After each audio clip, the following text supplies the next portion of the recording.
You're accomplished, respected by your colleagues, and you love to help others. But something happens when you walk into a tense meeting or a high-stakes situation. Instead of playing the role as the expert and sharing your opinion, you suddenly become the helper. You enable others to share their opinion. You mediate tension. You become the invisible supporter. In this video, I'll talk about that disappointing feeling when you realise you've fallen back into the helper role. As one of my clients recently said, I can't believe I'm still a helper. I thought I'd got over that.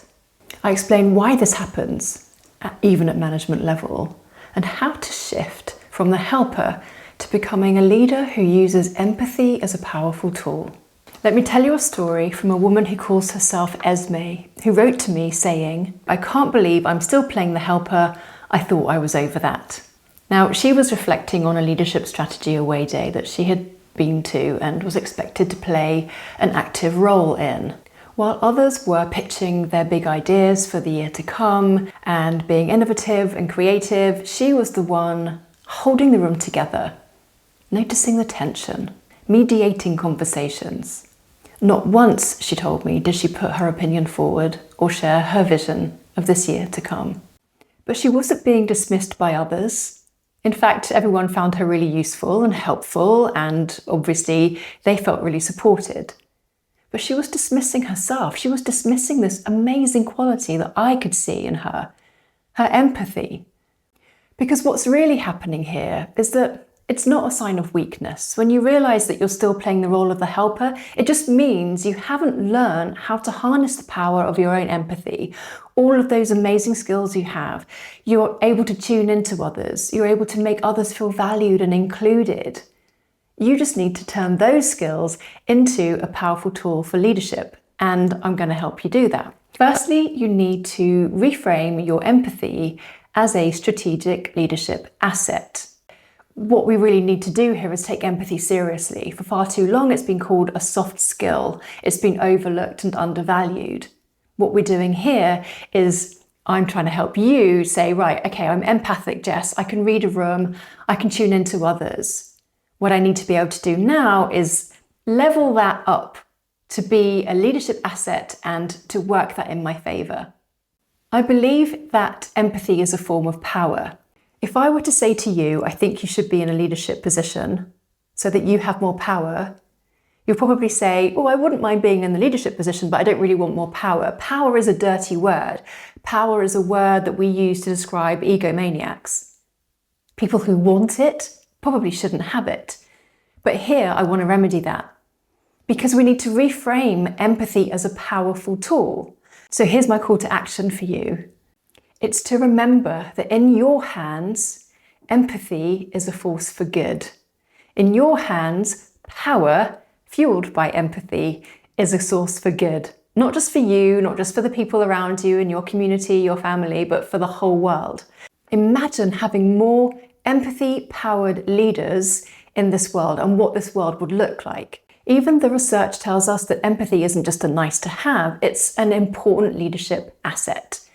If you look at the data, you'll see how having empathic leaders in an organisation helps to create psychological safety and a sense of belonging. Those leaders themselves are less likely to experience burnout. There'll be less stress among the workforce because everyone feels supported and listened to. And if you go beyond that, you'll see that those companies who have leaders who are empathic and compassionate and supportive to others have a ripple effect.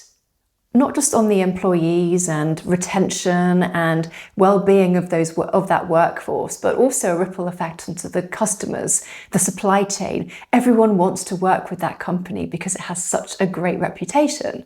But to access that power, you have to stop acting like the servant and start acting like the strategist. Secondly, you need a new script for what helping looks like at your new level. So in lower levels of the organisation or when you first start your career, helping might look like being busy, helping others on their projects or their programmes or with their tasks or offering support. When you're mid-level, helping looks like fixing things, solving problems, or acting like the mediator. At a senior level, helping looks like refocusing team dynamics, calling out tension when no one else will, offering advice that will help move the project forward, setting boundaries with clarity to make sure that everyone is on track. So next time you're in a meeting, ask yourself, am I offering comfort or direction? Am I simply supporting their ideas, or am I offering some of my own? You're still helping, but you're not doing it from the sidelines, you're doing it from the front. Thirdly, redirect that compassion you have for others towards yourself. Turn it inwards. Those thoughts like, I'm still acting like the supporter or the helper in this role, that's when compassion turns to shame. When you think, I can't believe I'm still doing this, that's when we have to notice that's an opportunity for you to be compassionate towards yourself. It's not your fault. You just haven't yet been shown how to harness your empathy, your desire to help others, your kindness into a strategic asset. Whenever you notice those belittling thoughts like, I shouldn't be helping in this way, I shouldn't be so subservient, I shouldn't be silent, I should be speaking up, that's a real opportunity for you to say to yourself more kinder thoughts like, here I am trying to be a different leader. I'm trying to use my empathy as a source for powerful good, and it's going to take time for me to get used to it. And then maybe note, okay, come back and watch Jess's videos on empathy in overdrive and empathy-powered leaders, because there's always more to unpack, and I've always got lots more to say. Empathy is not fluffy, it's fundamental. This is empathy-powered leadership, and this is where your empathy-powered leadership journey begins. Let's now move into the Empathic Enquiry. I've got 3 reflective questions for you. Firstly, where am I defaulting into helping? And how can I be visible instead? Secondly, what will my compassion look like when I move from helpful to powerful? Thirdly, if I felt confident to take the lead, what would I do or say differently? If you're still having the, oh my goodness me, I can't believe I'm still playing the role of the helper, even though I'm at management level, then the next step for you is to have a look at the empathy-powered leadership journey. I take empathic professionals through a process to help them discover their own style of leadership, using their own gifts, expressing them in a way that doesn't make them sound weak or subservient or placing others, people's priorities higher than their own. But instead, it's using empathy to empower them and to show them that their gifts are really rare, are unique and valuable, and that every organisation, every person within your team needs you to be able to step up, to be comfortable taking the lead, to feel comfortable being a role model, to elevate your own empathy so that you can have a bigger impact.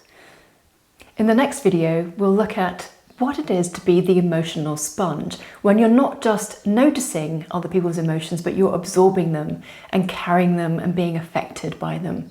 We'll have a look at why this happens, how this happens, and importantly, one single thing you can do about it that I promise you have never heard before, unless you've read my book. I look forward to seeing you then.